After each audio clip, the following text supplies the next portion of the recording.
Bonjour et bienvenue dans ce nouvel épisode, dans cette nouvelle page d'Inspire Explore. Pareil, aujourd'hui ça va être assez rapide, je préfère faire des trucs assez courts et réguliers, comme ça au moins on a un peu les petits pas quotidiens. Et de temps en temps je ferai un truc plus long quand j'en ai l'envie quoi. Mais là, vu l'heure et tout ça, voilà, il est 21h30 bientôt et je n'ai toujours pas mangé. Voilà. En tout cas, pour les préparatifs du voyage au Japon, rien de nouveau aujourd'hui. J'ai rien mis en place. Par contre, j'ai regardé le début d'un reportage. Donc en fait, c'est un collègue pote qui m'a parlé de ce documentaire. C'est un documentaire qui est sur YouTube, en fait. C'est un couple de Français qui fait des reportages un peu partout dans le monde. Et là, c'est un reportage sur les maisons abandonnées au Japon. Et donc, pas cher du tout, perdues au milieu de nulle part.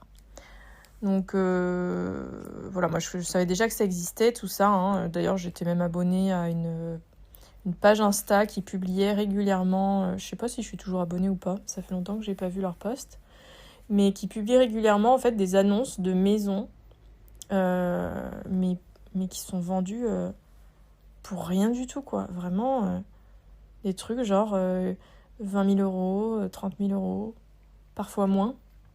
Et des trucs vraiment au bord de la mer parfois, enfin vue sur la mer, des super grandes maisons traditionnelles.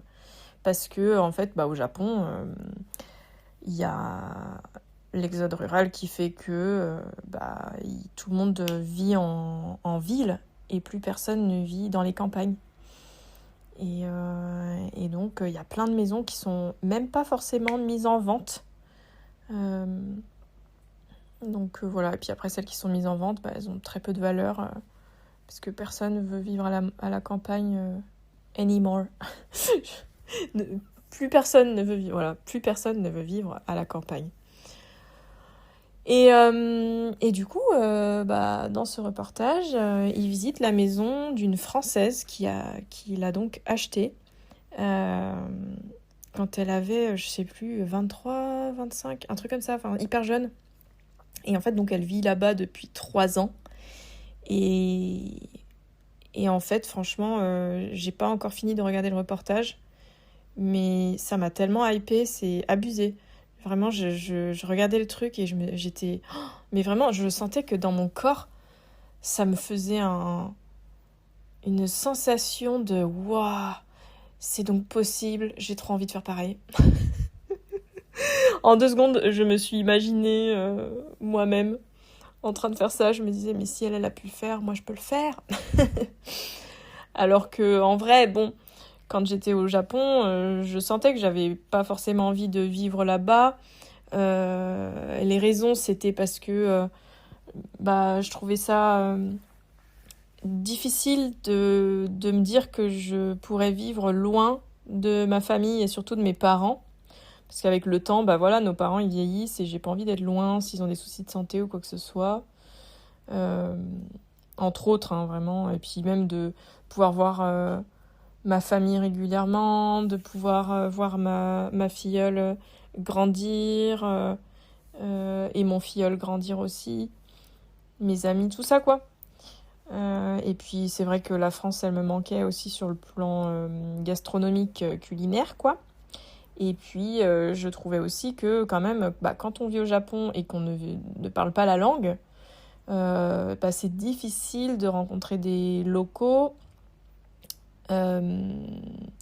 Et c'est difficile de se créer un vrai réseau d'amis profonds, enfin avec des connexions profondes, quoi, j'ai envie de dire.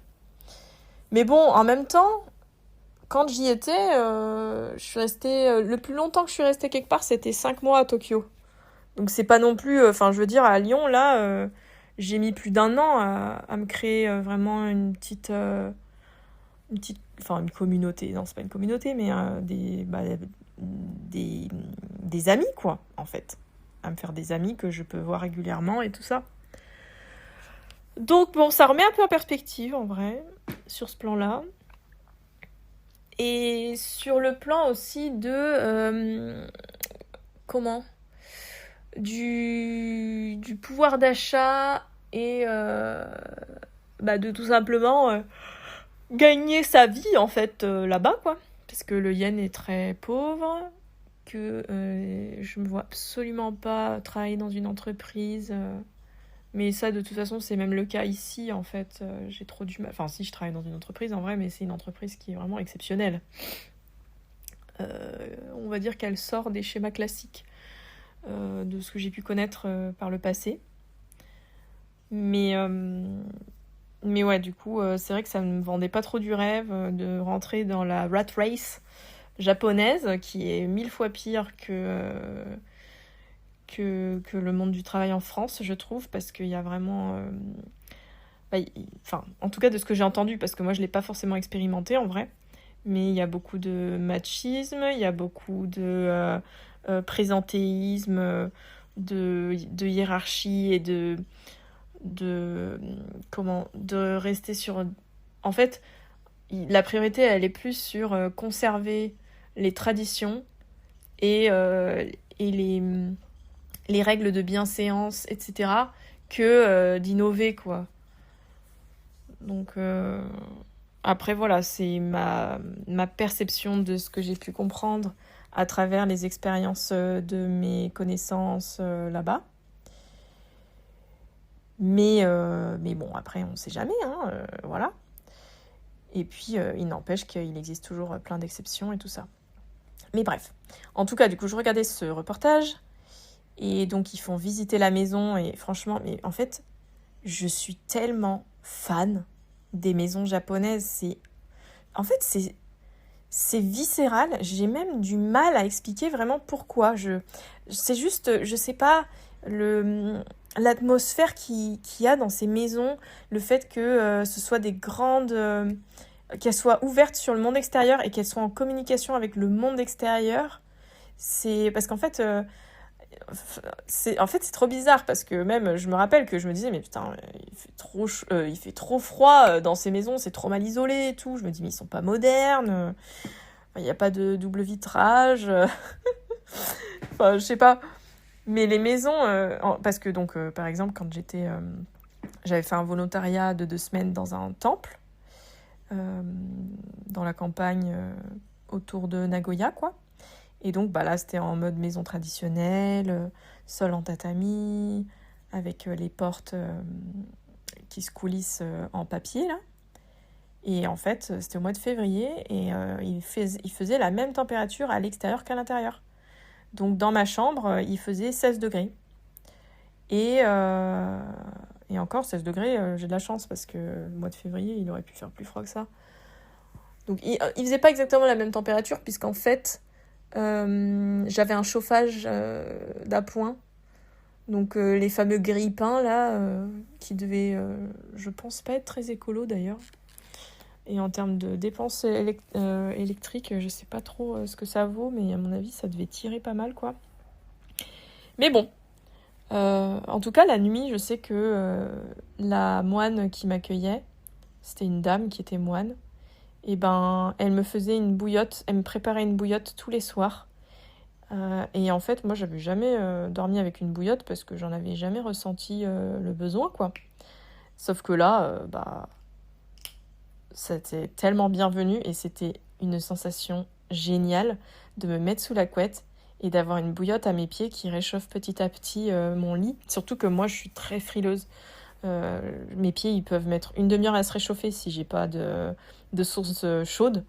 Quand je dors seule, mes pieds ils sont gelés et ils restent gelés mais trop longtemps quoi. C'est trop relou. Je dors avec des chaussettes et tout, enfin vraiment.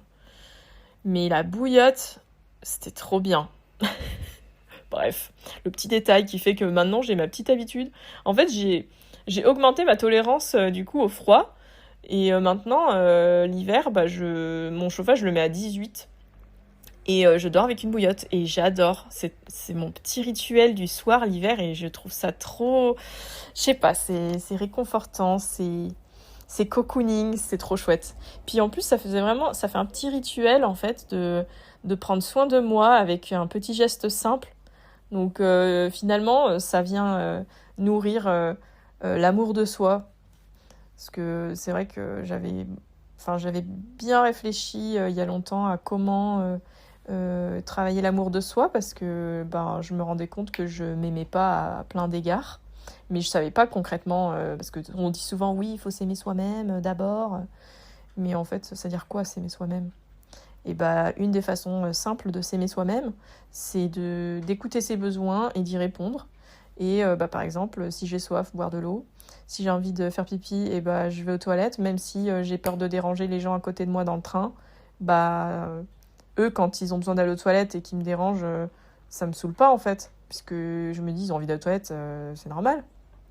Mais pourquoi dans l'autre sens, j'ai peur de déranger et du coup je sacrifie mon besoin d'aller aux toilettes jusqu'au dernier moment. Bref, je suis partie un peu en cacahuète, mais bon, de fil en aiguille, écoutez, on en est là, quoi. Donc, ouais, un bon moyen d'amour de soi, la petite bouillotte. Et du coup, comment rendre positif, finalement, une expérience qui pourrait être très négative, hein, parce que, bon, quand tu vis dans une maison où il fait 16 degrés, c'est pas très agréable. Et c'est vrai que, par contre, ça donnait pas trop envie de passer à l'action. J'avais juste envie de rester sous la couette. J'avais un peu du mal à me motiver à faire des choses quand même. Donc ça, c'était un peu relou. Mais par contre, vraiment, les portes, les soji, je crois que c'est soji, les portes avec en papier là, qui se coulissent. Toute la pièce, elle est faite de ça. Elle est en tatami. Mais en fait, je sais pas, c'est une sensation tellement... En fait, je sais pas, on se sent connecté à la nature, en fait, je pense. Il y a une part qui tiendrait plutôt de ça, peut-être. Et puis, du coup, c'est vraiment c'est comme des grandes ouvertures sur l'extérieur. Et l'extérieur, c'est la nature directe. Et ça a un côté tellement apaisant. Je me rappelle aussi que je m'étais fait la réflexion quand je dormais chez ma pote, enfin chez les parents de ma pote, la Mamatsu, qui m'avait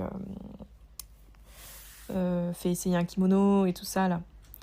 Et donc pareil, c'était une maison traditionnelle et tout ça. Et en fait, je me rappelle qu'il y avait l'ombre des arbres. Et en fait, c'était donc les feuilles qui remuaient au vent, quoi. Et en fait, ça se projetait sur les portes de la maison, quoi. Et en fait, du coup, ça bouge. Et ça crée du mouvement et ça connecte à la vie, finalement. Et je me rappelle que quand j'étais à Paris, à un moment donné, j'étais souvent chez mon ex qui était dans un appartement où l'extérieur, on ne voyait que du béton, des bâtiments. Il n'y avait pas un arbre. Enfin, si, d'un côté, il y avait peut-être un arbre ou deux, mais loin, quoi. Mais, et en fait, du coup, il n'y avait aucun mouvement. C'était inerte. C'était mort, en fait. Et je me rappelle que je me sentais pas bien. J'aimais pas du tout le fait par la fenêtre, de ne pas avoir de nature, quoi. Et de mouvement et de vivant. Alors que là, en fait, c'est comme si l'intérieur et l'extérieur communiquaient et qu'il n'y avait pas d'isolation complète. Et franchement, moi je suis persuadée qu'en tant qu'être humain, on n'est pas fait pour vivre dans des boîtes isolées à 100% entre quatre murs blancs, là. Enfin, vraiment, ça m'horripile. Et chez moi, j'ai une grande baie vitrée qui donne sur un jardin et j'ai plein de plantes. Donc c'est mon moyen, on va dire, de rester connecté à la nature et de rester connecté à cette vie, on va dire. Et puis il y a les chats aussi, quand même, qui créent de la vie. Mais c'est vrai que dans l'idéal, je rêve d'une maison qui soit ouverte sur l'extérieur, de partout, quoi. Et je dis ça alors que j'ai la phobie des araignées et que j'ai pas envie qu'il y ait des araignées qui rentrent chez moi. Mais bon, ça c'était avant, la phobie des araignées, parce que j'ai fait une séance hier, donc voilà, cette phobie est en train de disparaître, n'est-ce pas? J'espère, Inch'Allah. Mais bon, en tout cas, pour revenir donc à cette sensation de maison japonaise, enfin cette sensation de bien-être dans les maisons japonaises, quoi. Je saurais pas dire à part ça. Enfin, je pense qu'il y a plein de choses En fait, c'est plein de détails. Et en fait, ce qui m'a marqué aussi quand j'étais là-bas, c'est vraiment le fait que les choses sont bien pensées. En fait, on fait pas les choses comme ça à l'arrache, là-bas. Pas du tout.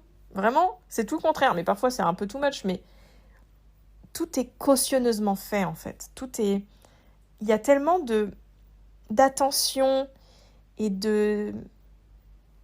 on met... Je sais même pas comment le dire. Tout est pensé avec minutie et l'envie de bien faire, en fait. En fait, cette envie de bien faire, elle est tellement profondément ancrée et elle se ressent partout, quoi. Et du coup, dans les maisons, c'est ça aussi, en fait. Moi, déjà, j'aime le Genkan, l'entrée où on enlève nos chaussures et qui est un peu comme l'extérieur qui rentre à l'intérieur. Et hop, on monte une marche et là, on est dans la maison. Donc, il y a une sorte d'avancée de l'extérieur à l'intérieur qui est comme la bouche un peu où on vient enlever nos chaussures, déposer nos affaires et hop, on monte dans la maison et on ne fait pas entrer toute la saleté des chaussures dans la maison, quoi. Donc, il y a ça. Le fait que les portes soient amovibles. En fait, les pièces sont pensées pour être hyper adaptables, amovibles, flexibles. Ce qui fait que une pièce peut être la journée un salon, une salle à manger, un bureau et une chambre la nuit. Elle peut accueillir des invités, elle peut être... Enfin, tout est modulable en fait. Et en fait, cette flexibilité, je la trouve... En fait, c'est ça, je pense. C'est que ça se rapproche du mouvement de la vie. C'est pas figé, c'est en mouvement. Et la vie, c'est le mouvement. Et nos maisons, elles sont figées. Donc, c'est pas vivant, quoi. Je pense que c'est ça, en fait. Cette connexion constante avec l'extérieur et ce mouvement qui est permis. Ouais, je suis en train de réaliser ça. Et puis après, voilà, il y a plein d'autres choses, hein, mais en tout cas, c'est ce qui me vient là. Et j'adore, quoi. J'adore. J'adore dormir dans un futon, à même le sol. Ça aussi, c'est une sensation incroyable. Et c'est vrai qu'en Feng Shui, on dit que plus on est près du sol et plus c'est yin. Donc, propice à la détente, au repos, au fait de recharger les batteries, quoi.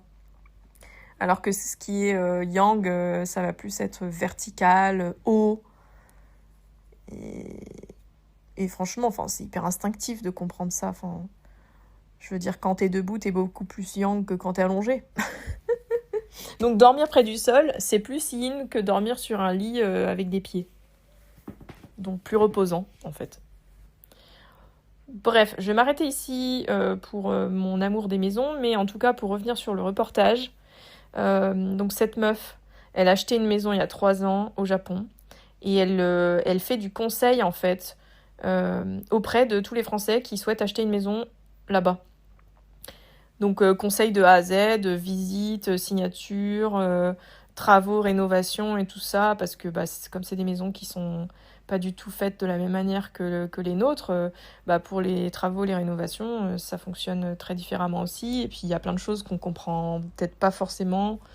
Donc, et elle fait l'accompagnement sur tout ça et je trouve ça génial. Et à côté, elle a une méga collection de kimonos qu'elle vend. Elle a une boutique en ligne où elle vend des kimonos. Et elle fait aussi des shootings photos en kimono. Donc il y a des gens qui viennent, elle leur met le kimono et elle les prend en photo. J'adore. Moi j'adore. De toute façon, quand les gens ils font plein d'activités différentes. Et je trouve ça tellement passionnant aussi de voir comment les gens ils peuvent... Désolée, il y a une moto là. Comment les gens font des choix de vie et vivent des vies où tu... Enfin, en fait, t'aurais pu te dire, mais je pensais pas que c'était possible, quoi. Et bah ça, j'adore. Et c'est ce que j'aimerais faire aussi. J'aimerais discuter avec des personnes comme ça dans mon podcast, quoi. Parce que je trouve que c'est tellement inspirant et j'adore. Voilà. Donc, du coup, en regardant ce reportage, j'étais vraiment hypée. Franchement, j'ai envisagé le fait d'aller vivre au Japon, d'acheter une maison. Par contre, j'aurais pas trop envie, je pense, d'être au milieu de la campagne non plus. Je préférais être quand même près d'une ville. Voilà. Mais c'est marrant parce qu'en parallèle, là, du coup, j'ai un projet de m'installer en coloc dans la nature autour de Lyon. Et du coup, c'est trop intéressant, je trouve, parce que je suis vraiment en réflexion sur mon lieu de vie, en fait. Donc, ça me permettra aussi d'expérimenter un nouveau mode de vie, de voir qu'est-ce qui me plaît ou pas, et tout ça. Donc, voilà, ça vient nourrir la réflexion. Mais ouais, l'envie de vivre au Japon, l'envie de vivre dans une maison traditionnelle japonaise. Je sais que j'en mets sur mes vision boards depuis le début, en fait. Depuis mon premier vision board, j'ai toujours mis une maison japonaise sur mon vision board, en fait. Et sans aucune raison consciente, raisonnée. Je me disais pas, oui, j'ai envie d'avoir une maison japonaise. Juste, je me disais, j'aime trop ce genre d'environnement, donc je le mets sur mon vision board. Pour ceux qui savent pas ce que c'est un vision board, c'est un tableau de visualisation. C'est un tableau où on met des choses, des images en fait, des mots de ce qu'on aimerait vivre, expérimenter. Voilà. Mais bon, c'est vraiment résumé, simplifié. Et donc voilà, ces maisons... Franchement, en fait, ce qui est fou, c'est que vraiment, ça m'a fait une vague dans mon corps. Vraiment une vague de montée de plaisir, limite, genre.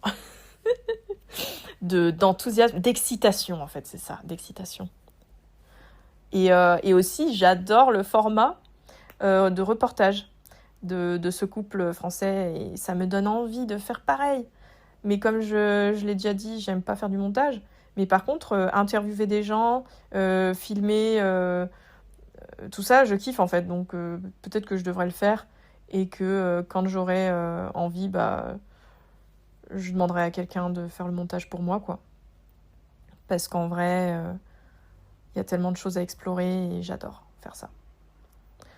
Voilà. Donc, comment une simple vidéo que j'ai même pas regardée en entier est venue nourrir une réflexion et me hyper et me dire waouh, là-dessus il y a un truc, en tout cas c'est sûr que il y a un truc à explorer, quoi.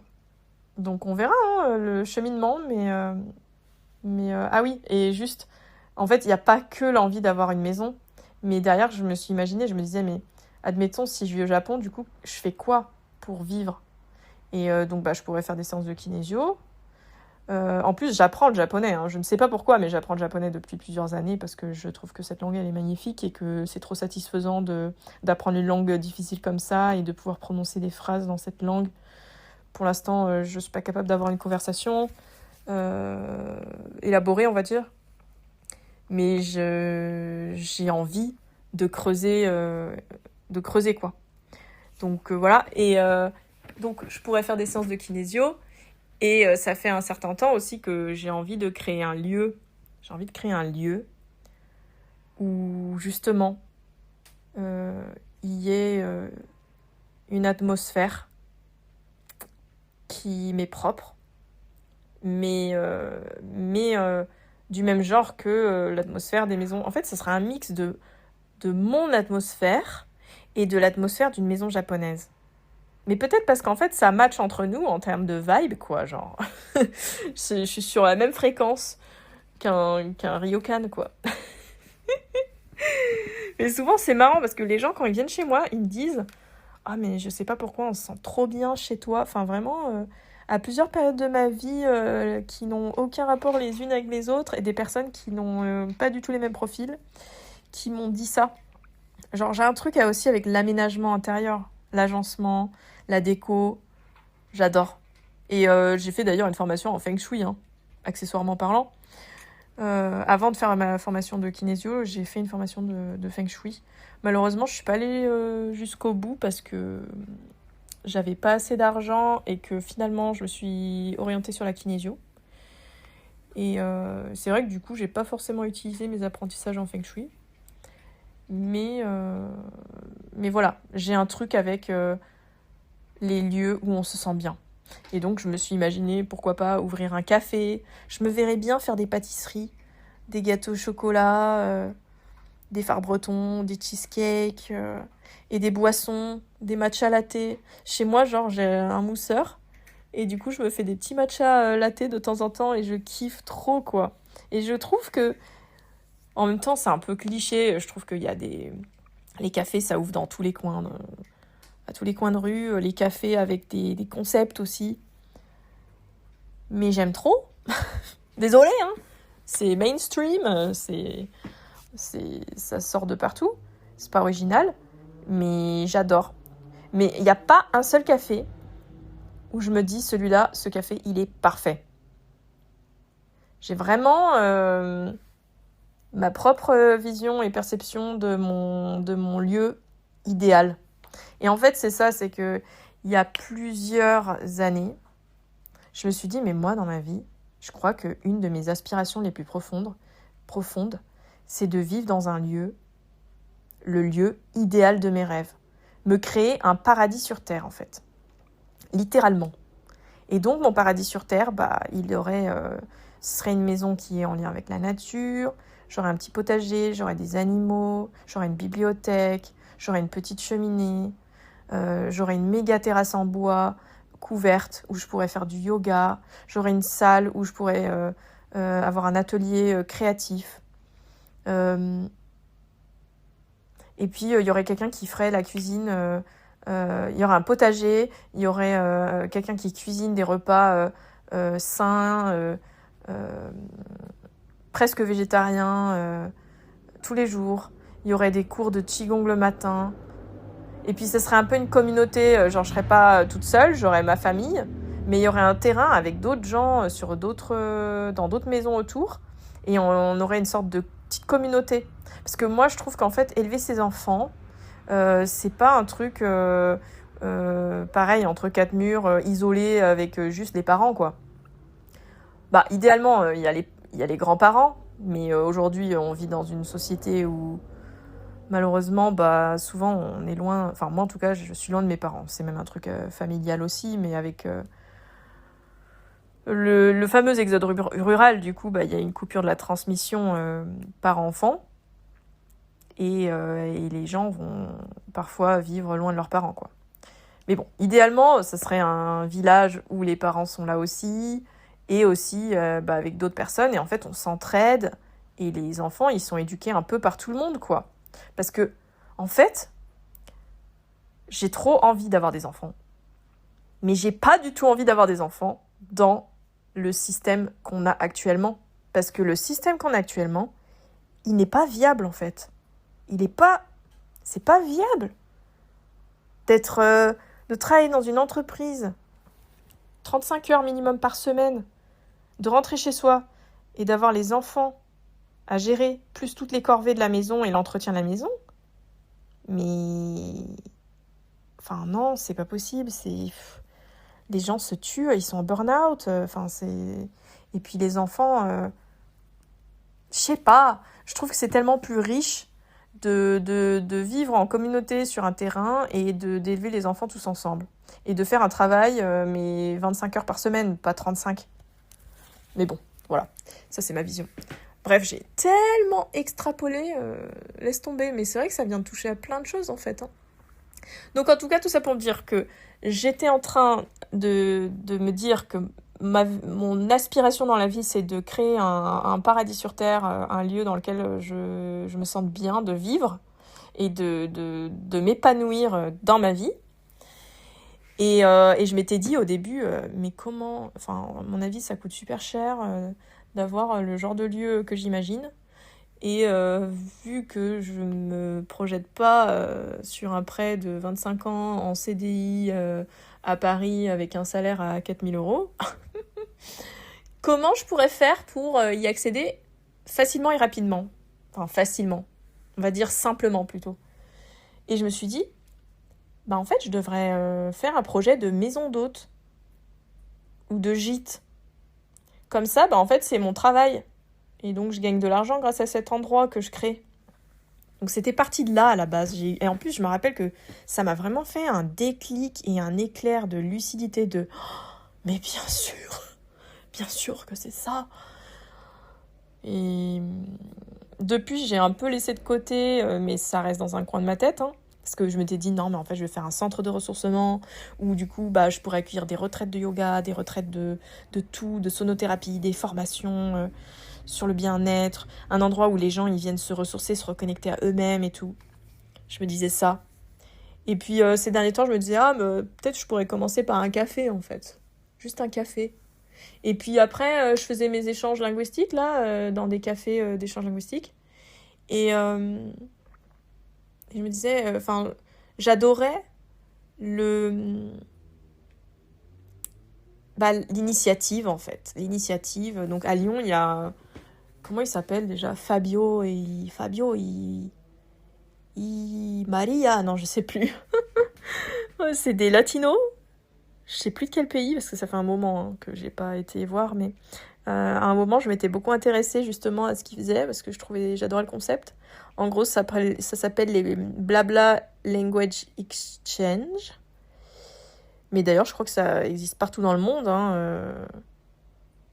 Donc, je sais pas si eux, ils ont créé ou s'ils ont repris une sorte de filiale, un peu, quoi, entre guillemets. Parce que c'est une asso, hein, c'est pas...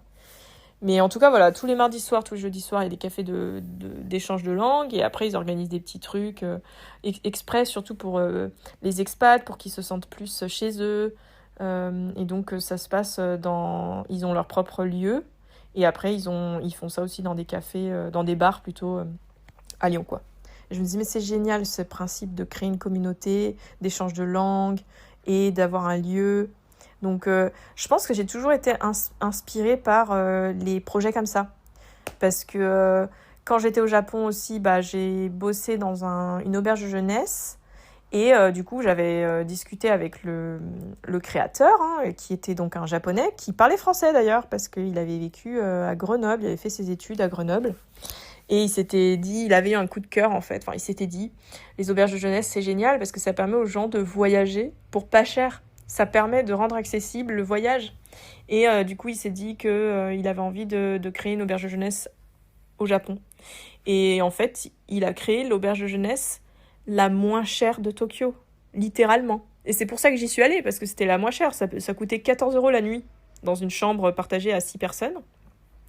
Donc certes, le lieu, c'est un peu en mode Wish, hein. Les lits, c'est des vrais lits, hein, mais en fait, il a fait de la récup à fond. Il a fait des meubles en plaques de, je sais même pas comment ça s'appelle, là, le bois tassé, là, comme du teak, un peu. Enfin, c'est pas du teak, c'est, je sais pas, des planches. Des planches, à mon avis, c'était hyper low cost. Mais ça le fait, en fait. Enfin, ça fait le café, quoi. Comme dirait Bondex. J'ai cette expression ancrée. Comment on dit? Ça fait le taf. Voilà, ça fait le taf. Bref.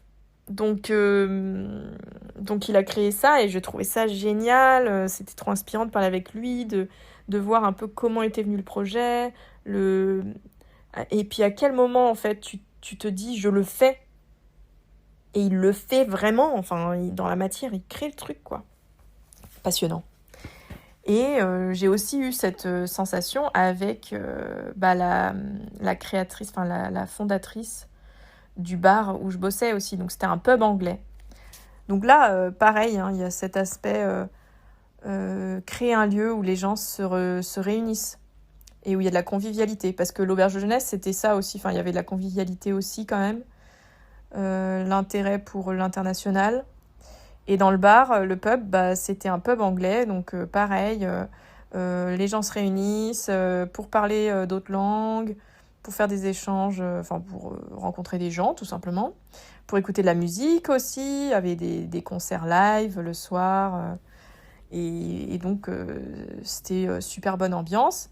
Et je pouvais vraiment observer ces clients réguliers qui venaient, et pour moi, clairement, ils venaient pour l'atmosphère du lieu, en fait, et pour ce que créait Miwa, qui est donc la propriétaire du bar.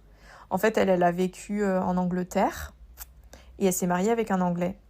Et donc, elle est hyper ouverte d'esprit, elle parle anglais parfaitement.